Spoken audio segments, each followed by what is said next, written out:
நம்ம central government இப்போ ஒரு பில் பாஸ் பண்ணியிருக்காங்க. என்ன அப்படின்னு பார்த்தீங்கன்னா CAA.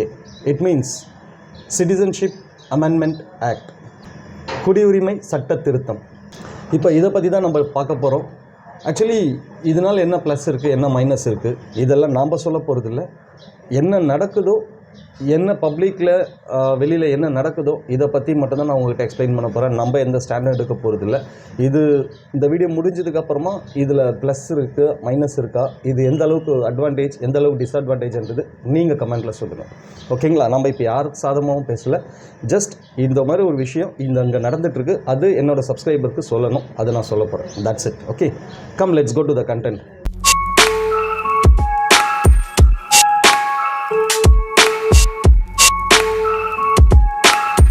Hi, hello, welcome to Limelight Media Tamil. நான் உங்கள் MKR. இப்போது நம்ம சென்ட்ரல் கவர்மெண்ட் என்ன பண்ணியிருக்காங்கன்னா CAA, சிட்டிசன்ஷிப் அமெண்ட்மெண்ட் ஆக்ட் அப்படின்ற ஒரு பில் பாஸ் பண்ணியிருக்காங்க. இது நிறைய இடத்துல பார்த்திங்கன்னா என்ன பிரச்சனைனா, இதை ஆதரிச்சியும் பேசிகிட்டு இருக்காங்க, இது வேண்டான்னு சொல்லியும் பேசிகிட்டு இருக்காங்க. இது ஏற்கனவே ஒரு வாட்டி இந்த பேச்சு அடிப்பட்டப்போ பெரிய பிரச்சனையே ஆச்சு. அசாம்லலாம் மிகப்பெரிய கலவரமே ஆச்சு. இப்போது மறுபடியும் இதை இம்ப்ளிமெண்ட் பண்ணுறாங்க. இது இம்ப்ளிமெண்ட் பண்ணுறதுக்கு என்ன அவசரம் இப்போது, எதனால்? இப்போது ஜஸ்ட் எலெக்ஷனுக்கு பார்த்திங்கன்னா இன்னொரு 1 or 2 months தான் இருக்குது. எவ்வளோ சீக்கிரம் முடியுமோ அவ்வளோ சீக்கிரம் இப்போ எலெக்ஷன் டேட்டையும் அனௌன்ஸ் பண்ண போகிறாங்க.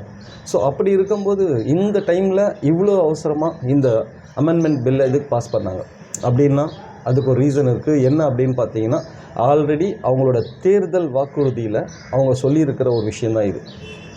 அவங்க எலெக்ஷன் கேம்பெயின் நடத்துனாங்க இல்லையா, அந்த டைமில் கண்டிப்பாக நாங்கள் இந்த பில் பாஸ் பண்ணுவோம் அப்படின்னு சொல்லி தான் அவங்க ஓட்டு வாங்கினாங்க. ஸோ அதை நிறைவேற்றுறதுக்காக தான் இப்போ பண்ணியிருக்காங்க. இது இன்னும் கொஞ்சம் டிலே பண்ணாங்கன்னா அவங்களுக்கு அந்த இம்ப்ளிமெண்ட் பண்ண முடியாது இல்லையா, பிகாஸ் எலெக்ஷன் டேட் அனௌன்ஸ் பண்ணிட்டாங்கன்னா யாருமே எதுவுமே பண்ண முடியாது. ஸோ அதை இம்ப்ளிமெண்ட் பண்ண முடியாது அந்த டைமில். அதனால தான் பார்த்திங்கன்னா இப்போது இங்கே இவ்வளோ சீக்கிரமாக இம்ப்ளிமெண்ட் பண்ணுறதுக்கான மெயின் ரீசன் இதுதான். ஏன்னா ஆல்ரெடி அவங்க கேம்பெயினில் எலெக்ஷன் கேம்பெயின் நடத்தினப்போ இந்த வாக்குறுதி கொடுத்துருக்காங்க. ஸோ இதை கண்டிப்பாக நிறைவேற்றணுன்றதுக்காக தான் இந்த டேட் அனௌன்ஸ் பண்ணுறதுக்கு முன்னாடியே இந்த பில்லை பாஸ் பண்ணிட்டாங்க. ஓகே, அதெல்லாம் இருக்கட்டும். CAAனா எனக்கு புரிகிற மாதிரி சொல்லு அப்படின்னு கேட்டிங்கன்னா ஒன்றுமே கிடையாது. இப்போது பங்களாதேஷ் இருக்காங்க இல்லைங்களா, பங்களாதேஷ்லேருந்து, பாகிஸ்தான்லேருந்து, ஆப்கானிஸ்தான்லேருந்து இங்கே இருந்தெல்லாம் அகதிகளாக வந்திருக்காங்களே இந்தியாவுக்கு, அகதிகளாக வந்தவங்க எல்லாருக்கும் சிட்டிசன்ஷிப் கொடுக்கணும்.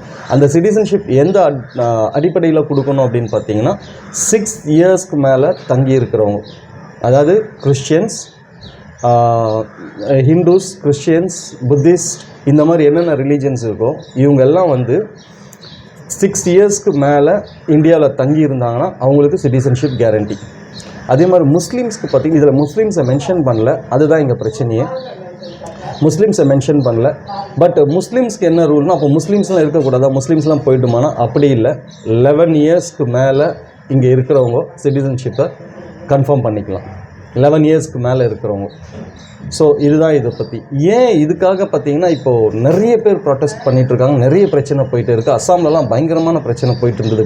இது ஆல்ரெடி இதை பற்றி பேசினப்போ என்ன ரீசன் அப்படின்னு பார்த்தீங்கன்னா, முக்கியமான ரீசன் என்ன கேட்குறாங்கன்னா, அப்போசிஷன்ஸ் இந்த பில்லில் அப்போசிஷன் பண்ணுறாங்க இல்லையா, அவங்க என்ன கேட்குறாங்க அப்படின்னா, முக்கியமாக அவங்க கேட்குறது இதனால் என்ன பெனிஃபிட், ஸ்ரீலங்காவுக்கு என்ன பெனிஃபிட், ஸ்ரீலங்காவிலேருந்து வந்தாங்க இல்லைங்களா, நம்ம ஸ்ரீலங்காவிலேருந்து வந்த தமிழ் அகதிகளுக்கு என்ன பெனிஃபிட், அவங்களுக்கு எந்த பெனிஃபிட்டுமே இல்லையே. கிட்டத்தட்ட 30 yearsக்கு மேலே இங்கே அகதிகளாக இங்கே இருக்காங்க.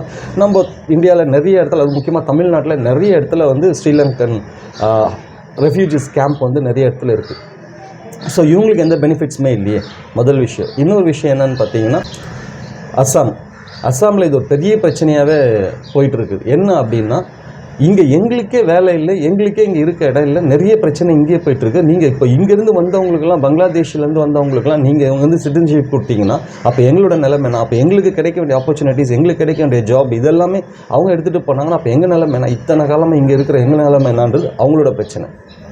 அடுத்தது என்னென்னு பார்த்தீங்கன்னா, இதே மத அடிப்படையில் பண்ணுறீங்க. இது மத அடிப்படையில் பண்ணும்போது NRCயில் கொண்டு போய் நிற்குமே. இது NRCன்றது என்ன, national registration of citizen. So இது ஒரு டாபிக் இருக்குது, அதை நான் அப்புறமா இன்னொரு வாட்டி எக்ஸ்பிளைன் பண்ணுறேன். பட் CAAக்கும் NRCக்கும் நிறைய வித்தியாசம் இருக்குது. இந்த சேம் டைம் இப்போ நம்ம பேசிகிட்டு இருக்குது CAA பற்றி மட்டும்தான், NRC பற்றி கிடையாது. ஓகே, நேஷ்னல் ரெஜிஸ்டர்ட் சிட்டிசன்ஸ் அதை பற்றி கிடையாது. அது இன்னொரு டாபிக் இருக்குது, அது இன்னொரு வாட்டி சொல்கிறேன்.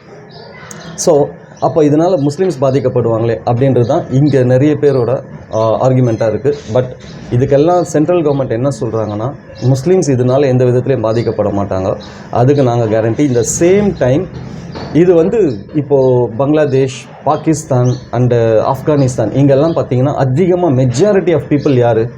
Muslims. So majority of people Muslims இருக்கிறதால அங்கே இருக்க கிறிஸ்டியன்ஸ்க்கு, ஹிந்துஸ்க்கு, மற்ற ரிலீஜனை சேர்ந்தவங்களுக்குலாம் அங்கே கொஞ்சம் ரொம்ப பிரச்சனையாக இருக்குது. ஸோ அவங்கள சேவ் பண்ணணும். அவங்கள சேவ் பண்ணுறதுக்காக தான் இந்த மாதிரியான ஒரு ஆக்ட் நாங்கள் பாஸ் பண்ணிகிட்ருக்கோம். இப்போ நம்மளை மாதிரி இந்தியாவிலேருந்து போன நிறைய பேர் அங்கே இருக்காங்க, நம்ம நிறைய ரிலீஜன்ஸ் அங்கே இருக்காங்க. அவங்களுக்கெல்லாம் வந்து இது ரொம்ப டாமினேட்டிங்காக இருக்குது. அதனால தான் வந்து இந்த பில் பாஸ் பண்ணுறோம் அப்படின்றது அவங்களோட ஆன்சராக இருக்குது. ஸோ இப்போ இதனால் என்ன பிரச்சனை வரும், இன்னுமே தான் அதை யோசிக்கும். நம்ம ஹோம் செக்ரட்டரி அமித்ஷா இருக்காருங்களா, அவர் வந்து ஒரு 2 டேஸ்க்கு முன்னாடி தான் இதை பற்றி பேசியிருந்தார். எவ்வளோ சீக்கிரம் முடியும் அவ்வளோ சீக்கிரம் கண்டிப்பாக நம்ம வந்து பில் பாஸ் பண்ணுவோம், இந்த பில் இப்போ கண்டிப்பாக பாஸ் பண்ணிவிடுவோம் அப்படின்னு சொல்லிட்டு சொன்ன ஒரு 2-3 டேஸ்லேயே பார்த்தீங்கன்னா இதை இம்ப்ளிமெண்ட் பண்ணியிருக்காங்க. ஸோ இதனால் இப்போ வந்து எந்த அளவுக்கு பிரச்சனை இருக்குதுன்னா, அஸ்ஸாம்லலாம் வந்து நினச்சி பார்க்க முடியல. ஏற்கனவே பல பிரச்சனைகள் வந்தது. இப்போ இதையும் பேஸ் பண்ணி என்ன பிரச்சனை வரப்போகுதுன்றது நம்ம வெயிட் பண்ணி தான் பார்க்கணும். இந்த சேம் டைம் இதில் இருக்க ப்ளஸ் என்ன மைனஸ் என்ன அப்படின்றது நீங்கள் சொல்லுங்கள். அவங்க எலெக்ஷன் கேம்பெயினில் கொடுத்த ஒரு வாக்குறுதி இது. ஸோ அதனால் கண்டிப்பாக பாஸ் பண்ணிவிடுவோன்னு சொல்லியிருந்தாங்க. அது இவ்வளோ சீக்கிரமாக எலெக்ஷனுக்கு இன்னும் ஃபியூ டேஸ் தான் இருக்குது. அந்த டைமில் இதை கரெக்டாக இம்ப்ளிமெண்ட் பண்ணியிருக்காங்க. ஸோ இதோட ரியாக்ஷன்ஸ் எப்படி இருக்க போகுது என்னன்றது நம்ம வெயிட் பண்ணி தான் பார்க்கணும். நீங்கள் சொல்லுங்கள் கீழே கமெண்ட்டில், இது எந்த அளவுக்கு பாசிபிள் இல்லை, இதில் என்ன பெனிஃபிட்ஸ் இருக்குது, என்ன பெனிஃபிட்ஸ் இல்லை அப்படின்றது நீங்கள் கமெண்ட்டில் சொல்லுங்கள். இன்னொரு வீடியோவில் கண்டிப்பாக உங்களை நான் மீட் பண்ணுறேன். Until that by from MKR. உங்களோட வேல்யூபிளான டைம் ஒரு 2 மினிட்ஸ் எனக்காக ஒதுக்குங்க.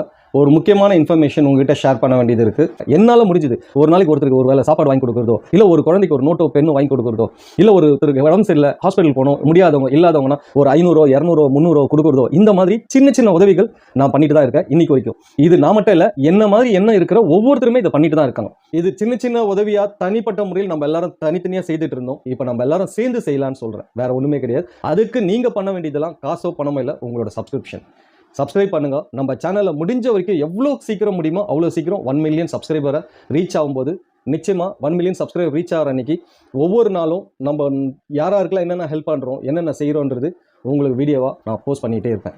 நீங்கள் பண்ணுற ஒவ்வொரு சப்ஸ்கிரிப்ஷனும் ஏதோ ஒரு குழந்தையோட மருந்து செலவுக்கோ, ஏதோ ஒரு குழந்தையோட படிப்பு செலவுக்கோ, எத்தனையோ வயசானவங்களுக்கு உதவ போகுதுன்றதை மறந்துடாதீங்க.